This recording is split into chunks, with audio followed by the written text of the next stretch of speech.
Hey everybody, I am back. Sorry about the delay. I was a little busy with the past couple of weeks, so now I'm back. I promised to do an NFL Top 10 video, so that's what I'm going to do today. So, here we go. This one is called the NFL Top 10 Oakland Raider Games.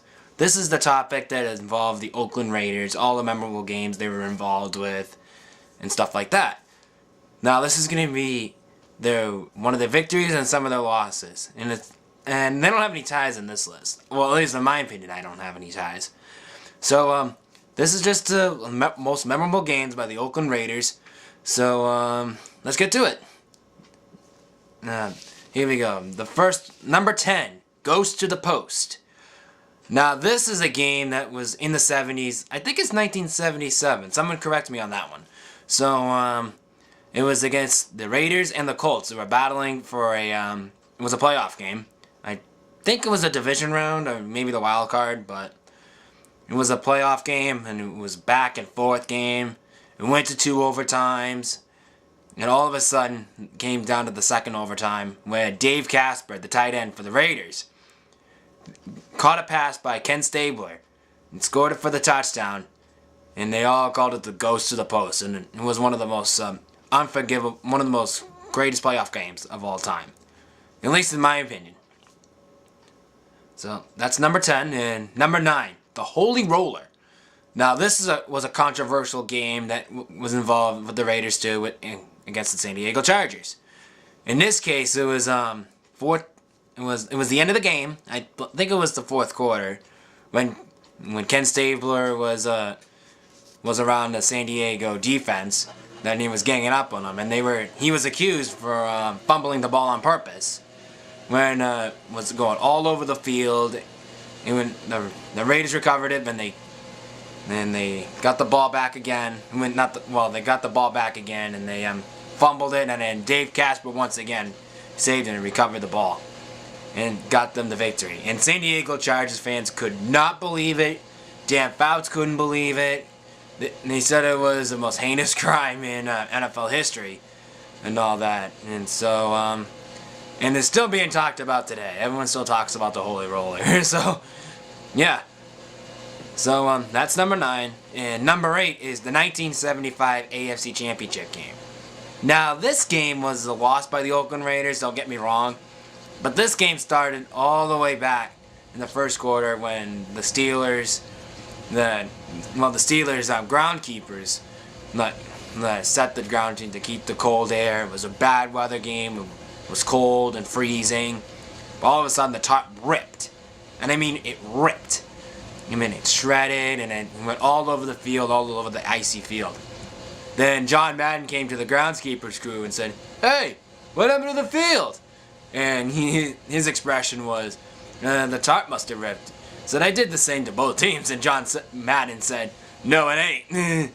So I guess Al Davis told Pete Rozelle about it, and Pete Rozelle checked it out, and he said, "Well, it's the same on both sides." And Al Davis goes, "Damn it, Pete, you have no idea what you're talking about. This is not the same for both sides." So that's what was a little controversy going on with that. So the field was a mess. It was all over the place. It was a defensive struggle in that game. But that game was mostly remembered by Lynn Swann when George Atkinson knocked him out and hit the field on the ice. And he was out cold. And he was taken up by a stretcher in that game. And then he was in the hospital for two days. And after the game, the Steelers won the game. He would come back and win the Super Bowl MVP that year. So that's number 8. But number 7, the 1976 AFC wildcard game. Raider fans must be happy about this one. The players must be happy. If I was around back then, I wouldn't be happy about it. So, and this was the game that was a really good teams on both sides. The Raiders were dominating. They were going for their playoff. They were going one of their Super Bowl routes in that one. So, and this was a team that wanted to get that Super Bowl victory and stuff like that. And on the other hand, it was the New England Patriots, who were coming off a turnaround in that season. It was the bicentennial, and They had Steve Rogan. They had I forget who else on that team, but it was like a turnaround organization. They were going through some dismal years and stuff like that, and they had an 11-3 record. This is a team that went 3-11 to 11-3, and it captured everyone's imagination and stuff like that. It was like probably one of the greatest turnarounds in probably in NFL history. I don't know about a top 10, maybe the top 10 turnarounds, but that's another topic in another time. But anyways, how this playoff game went out. It was at Oakland, the Oakland Coliseum. It was a back and forth game in this one. It all came down to the roughing the passer call by, and this was Ray Sugarbear Hamilton. It was called roughing the passer for tackling Ken Stabler right in the end zone. And I guess all the Patriots fans were like, "You gotta be kidding me! Like, this is an outrage." And they were all, Patriots fans and the players and owners were complaining about it and all that. I'm like, wait a minute. Since when do you have roughing the passer call? What's going on in this? I'm like, yeah. So, anyways, they were all arguing with the referees about that, but they couldn't get it because you can't argue with referees anyway. So, anyways, after the controversy was going on, Ken Stabler and the Raiders went in to score the game-winning touchdown to win the game 24-21 victory, and that would set up the Raiders to the in their division round and certify it. And then shortly after, they went on to be Super Bowl champions during that season. But that was the year for the Patriots where they had that window of opportunity right there, and that slammed the door shut, and they were dismal until 1985, and they would get back to the playoffs since that point. So that's number 7 in that one. And number 6, the Sea of Hands. Now this was an interesting one. This was a battle of two dominating teams at that one of the decades in the 70s. It was the Dolphins in the 70s, and as you know, it was the Raiders too. So this was a really tight game, back and forth game. So I think it was a back and forth game. I don't remember clearly on that one. But this game is best remembered when the Raiders running back Clarence Davis caught the ball with a bunch of Dolphins right into his hands. And this is a Raider that really can't catch anything. And didn't have the best hands in the NFL, and he ends up making this really gigantic, really great catch in the end zone to win the game. And it was a playoff game. It was a playoff game. And that was this was a playoff game that the two dominating teams were coming to an end on the line. So that would win. The Raiders were going to win that, and the Dolphins' domination era for Don Shula in the 70s came to an end on that day. So that's the Sea of Hands one. So number 5, the tuck rule. Yeah, as a Patriots fan, I was really happy about that, but this was remembered when Charles Woodson, he came up to sack Brady his arm was going forward, and they called it a fumble. And one of the Raiders guys recovered it, then they had the replay going on and stuff like that. Then Walt Coleman, the referee, came up and say it was an incomplete pass. It was I forget what down it was. I thought it was I think it was third down. It was third down coming onto that. So I remember watching that game. I remember being excited about it. We got the ball back. We had a chance. And then I remember Adam Vinatieri's 2 field goals on that one. That first one going in was a 48-yarder, I believe it was, right in the snow, and he just kicked it right through, and it was good. And they went to overtime, and then Adam Vinatieri once again with the snow. And after that game, the Patriots were going to win the Super Bowl. Then the year later, the Raiders would go to the Super Bowl and get destroyed by the Buccaneers, and the Raiders haven't been in the playoffs since then. They haven't been a team since then. So that's the tuck rule game. But in number 4, Super Bowl 18. Now this was a Super Bowl that everyone remembered by. It was the dominating Redskins versus the Oakland Raiders, and the Raiders were dominating too. They were 2 of the best teams in the NFL that year. And the Redskins were favored by 3 in that one, and they all thought the Raiders were done. The Raiders were done. But no, they were not done. what happened was the Raiders dominated the Redskins in that one, all because of Marcus Allen's famous run. I believe it was a 83-yard run, I think. Maybe around the 80 or 70-yard run or something like that. And he would go all the way to the touchdown to score. And that was really best remembered by in that one. So, yeah. And it was also another play that was best remembered when one of the Raiders linebackers intercepted Joe Theismann and just ran it in for a touchdown, jumping it in. And the score in the final score had to be 38-9, but that was really best remembered by the Raiders dominating the Redskins in that one. So, yeah, that's number 4. And number 3, Red Right 88.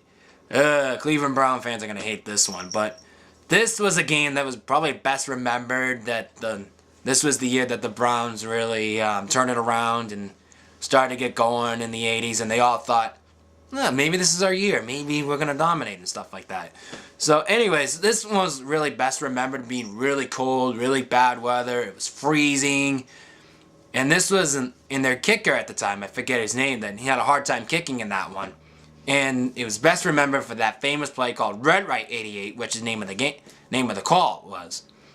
So quarterback Brian Sipe, I believe that's his name. He ended up throwing the ball instead of kicking it. It was the Browns head coach at the time.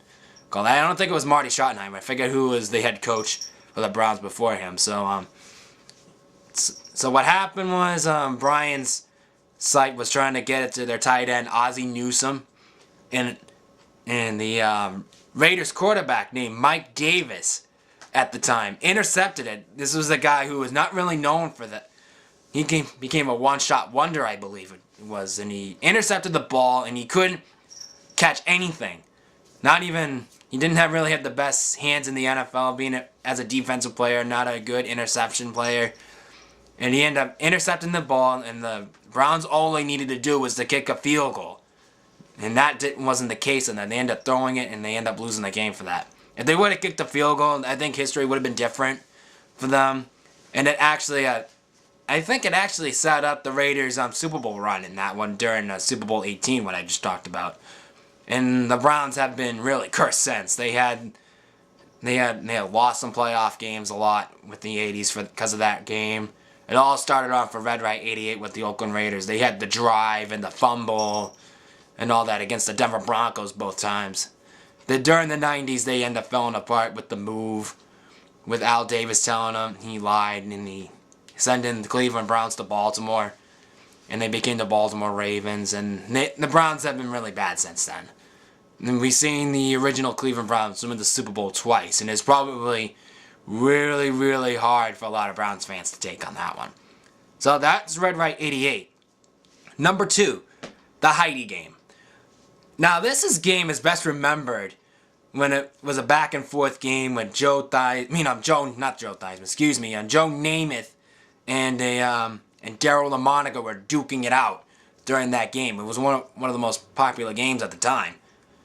But it all started out when the Jets kicked a field goal, making 32-29. Then the Raiders had the ball with 1:05 left, and NBC cut the game off from the movie Heidi, for like a kids movie called Heidi. So yeah, that's what it started. And all the NFL fans were complaining about it. All football fans were complaining. They're like, hey, what's going on with the game?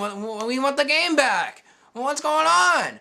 They were having telephone calls and all that, and it was just a disaster right there. And ever since then, there were no televised interruptions for sports games after that. So that's the Heidi game. But the plays they missed was the quarterback when Daryl LaMonica threw the pass for Charlie Smith, the running back, for a touchdown, and after that they scored the extra point. They kicked it off to the Jets, and the Jets fumbled it, and the Raiders recovered for the end zone to make it 43-32 for their victory and all that. See, that was number 2. Now, the number 1, and I know all you Raider fans are going to hate this, the number 1 Oakland Raider game of all time is the Immaculate Reception. Yes, I know the Immaculate Reception is number 1 in my opinion, because this was that was the most controversial, the most talked about, and probably the most talked about game in NFL history, if I'm not mistaken. But how this went was Kent Stabler started out when it was 6-0 Pittsburgh.